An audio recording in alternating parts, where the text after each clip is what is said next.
biological molecules. What are biological molecules? Those molecules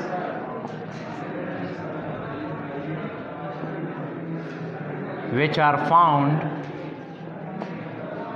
inside the bodies of living organisms or cells are called as the biological molecules. Biological means life, living organism, and molecules means molecules, the combination of different or same atoms. And those molecules which are found inside the bodies of living organism or cells are called as biological molecules. هغه molecules چې هغه تاسو سره په لیوینګ سیل کې یا د لیوینګ باډیز کې دنده موندې کېږي هغه مالیکیولز ته موږ بایولوژیکل مالیکیولز وایو. ټیک شوه. As you know that all the materialistic things which are made up of matter, they are made up of atoms, and the atoms themselves are made up of subatomic particles. Subatomic particles, if you remember your 9th class biology, the biological organization, all the materialistic things, whether they are living or non-living, ټول materialistic چیزونه چې دي که هغه لیوینګ دی او که نان لیوینګ دي خو هغه به تا سره د ایټمز نه جوړي او دغه ایټم تا سره د سب اټامیک پارټیکلز الکترون پروټون نیوټرون پازیټرون ای ټي سی د دې نه جوړي. بیا دغه ایټمز چې دي دا په خپلو کې رايوځي شي څه شی جوړوي؟ مالیکیولز. او په لیوینګ باډیز کې دا مالیکیولز رايوځي شي دا تا سره څه شی جوړوي؟ ارګانیلیز. او دا ارګانیلیز بیا رايوځي شي سیل جوړي، سیل ټیشو، ټیشو ارګن سیسټم، بیا ارګانیزم، بیا داسې سپیشي، پاپولیشن، کمیونټي، ایکوسیسټم اینڈ بایوسفیر. ټیک شو. نو د خبرې مطلب مې دا دی چې زمونږ لیوینګ باډیز چې دي که هغه منګ یو که پلانټس دي که پروټیسټس دي که بیکټیریا دي خو دا هم د مالیکیولز د ایټمز د دې نه خلاص نه دي. او د دو په باډیز کې چې کوم ایټمز یا مالیکیولز موندې کېږي دغه ته موږ بایولوژیکل مالیکیولز وایو. ټیک شو. ټول لیوینګ ارګانیزم چې دي په هغو کې مالیکیولز موندې کېږي او ایټمز پکې موندې کېږي. په هغې کې کم غټ چې دي هغه کاربن، هایډروجن، اکسیجن، نایټروجن، فاسفورس اینډ سلفر، دا شپږ چې دي دا پکې په ډېر مقدار کې موندې کېږي. اینډ اٹ آلموسٹ فارمز د 95% آف لیوینګ باډي. 95% دا تقریبا تا سره د لیوینګ باډي بای کمپوزیشن جوړوي. ٹھیک شو. جبکہ بقایا 5% چې دي په هغې کې تا سره کیلشیم، میګنیشیم، کلورین، سوډیم، آیرن، ای ټي سی دا جی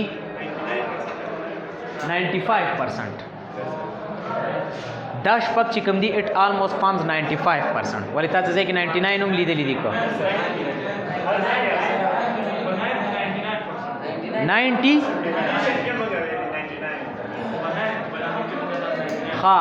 خو د فرست ایئر په کتاب کې تاسو دا کتاب نه وی دی، تاسو چېرته زوړ کتاب راوالی په هغې کې 95 دي. تا کتلی دا زوړ دی 95 دی که نه 95 نوي کې هم 95 دی که نه. نه هم او د سیکنډ ایئر په نسبت په کار دی چې تاسو ترجیح سیکنډ ایئر له ورکړئ. ټیک ده ها. ټیک شو. نو دا لږ ډېر کیلکولیشنز کې خو فرق راتلی شي که نه. ټیک شو. خو مطلب تاسو 90 to 99 هم ویلی شئ، بیا رینج کې ورکړئ خبره. ټیک شو. نو دا کوم مالیکیول چې دا آلموسٹ 95% جوړوي جبکې دا چې دا بقایا 5% جوړوي. مطلب څومره چې هم بایولوژیکل مالیکیولز موندې کېږي نو په هغې کې مین حصه چې دا هغه د دې ده. ټیک شو. او بقایا 5% چې دا هغه د دې ده. ټیک شو. په بایولوژیکل مالیکیولز کې موږ سره کاربوهایډریټس راځي،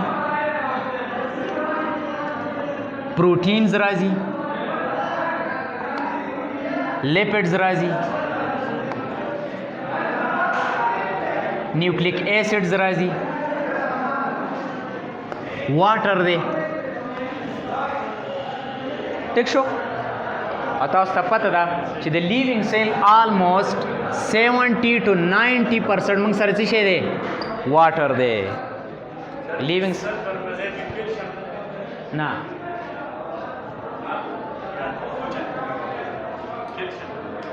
نه کیلشیم ماینر دی، سلفر ډېر دی. ښه سلفر زموږ نیوکلیک ایسډس کې ډېر زیات موندې کېږي.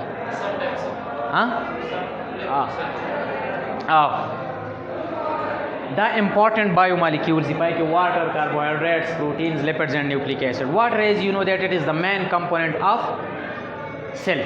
It almost forms 60 to 90% by composition of the cell, and it is important because it provides a medium for the chemical reactions which are taking place inside the cell. And it is so important that if you squeeze the water by 10%, then the cell can no longer live, because the medium which is provided by the water for the chemical reaction will no longer be available, and if the chemical reactions are not taking place, then the life activities will also stop. It is too much important. ٹھیک شو. اینڈ اٹ از انارګینک. په ارګینک کمپاوند کې د ټولو نه زیات په لیوینګ سیل کې تاسو سره پروټینز موندې کېږي. ٹھیک شو. اینڈ اٹ آلموسٹ فارمز 18 to 20%. په بیکټیریا کې آلموسٹ 15% دي. په ارګینک بالکل په ارګینک مالیکولز کې پروټین چې دي دا ټولو نه ابنډنټ دي. وایي کنه په خبره په پروټینز پسې بیا carbohydrates, بیا lipids او بیا تاسو سره nucleic acid. دا ټول مالیکولز چې دي دا important دي. ولې important دي؟ carbohydrates we know that they are made up of carbon, hydrogen and oxygen. دا تاسو سره د carbon, hydrogen او د oxygen نه جوړي. And they are named as carbohydrate, which means that the carbon is hydrated. The carbon is hydrated. Carbon ته یو قسم تاسو سره water چې دی هغه اډ شوی دی. Or in other words you can say that they are hydrated carbons. ٹھیک شو. او دوی ته کاربوهایډریټس هم ځکه وایي چې په دې کې د اکسیجن او د هایډروجن په منځ کې ریشو چې ده هغه بالکل ایگزیکټلی سیم ټو د واټر ده. کومه ریشو چې د 2:1. نو ټول کاربوهایډریټ چې ته ګوري په هغه کې به د هایډروجن او د اکسیجن په منځ کې کمبایننګ ریشو چې دا هغه به 2:1. Therefore they are called as carbohydrate. In simple words that the water is added to the carbon. ٹھیک شو. بالکل واټر نه دی اډ، خو پروپورشن چې دی هغه سیم دی. جی انټروډکشن او ډیټیل ارڅ په شریکه ټاپک دی. صحیح ده؟ شروع دی. واو صحیح ده؟ ٹھیک ده نه؟ ها نه روس دې پسې به زه بیا دغه کومه دا کنډنسیشن او دغه به کومه. ٹھیک شو. they are called as the carbohydrates. په درته بیا جدا کومه carbohydrates خو به جدا کومه. ٹھیک شو. دا انټروډکشن دی. ښه بیا ستا په کوېسچن زه پوه شم. this is introduction. ٹھیک شو. نو کاربوهایډریټس چې دي دا امپورټنټ دي. ولې امپورټنټ دي؟ ځکه چې دا زموږ د باډي سټرکچرل بلډینګ میټیریل په تور باندې هم پکارېږي او دا موږ له انرژي هم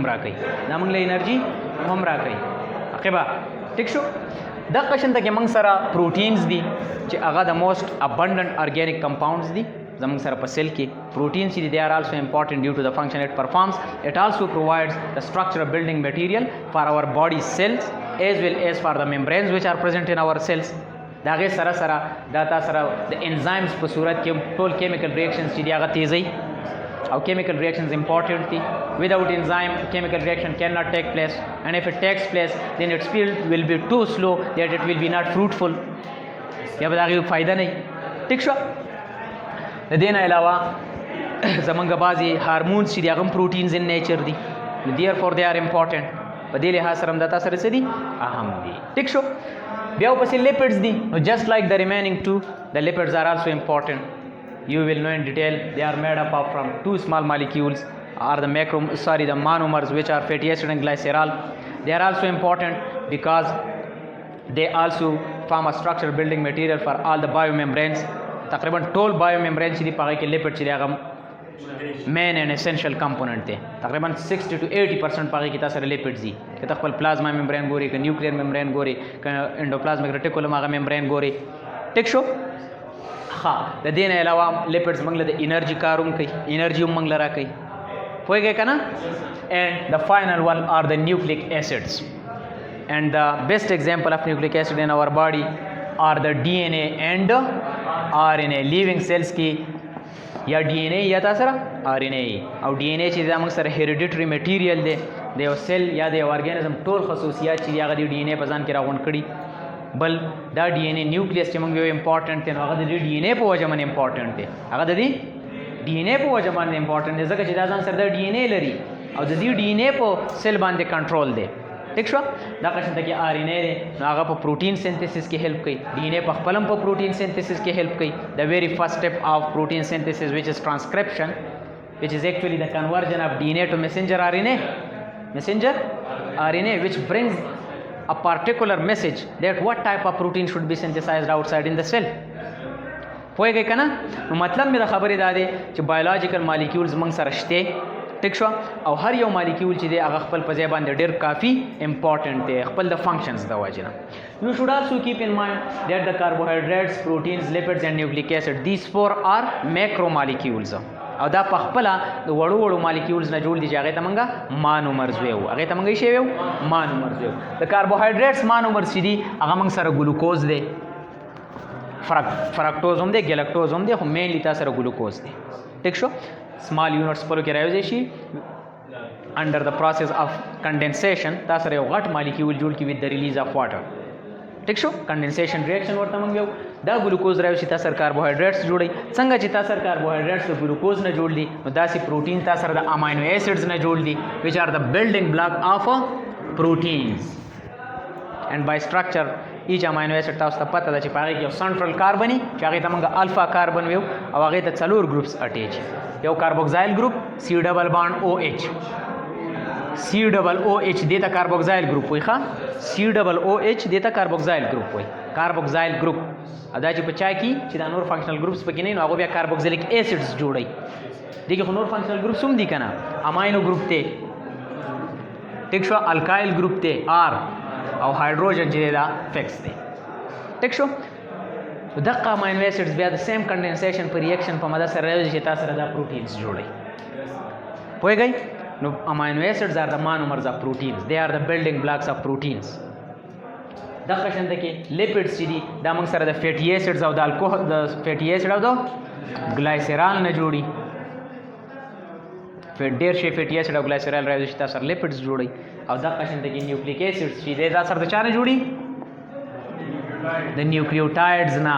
ډېر شی نیوکلیوټایډز تا سره راوځي شي او تا سره نیوکلیک ایسډز جوړوي. دا هر یو جدا جدا ټاپک دی. ښه، بیا به انشاءالله زه په یو ټاپک باندې یو ورځ اخلم چې نیوکلیوټایډز څه شی دی، لیپډ څه شی دی، کاربوهایډریټ څه شی دی وغیره دا څه شی دی.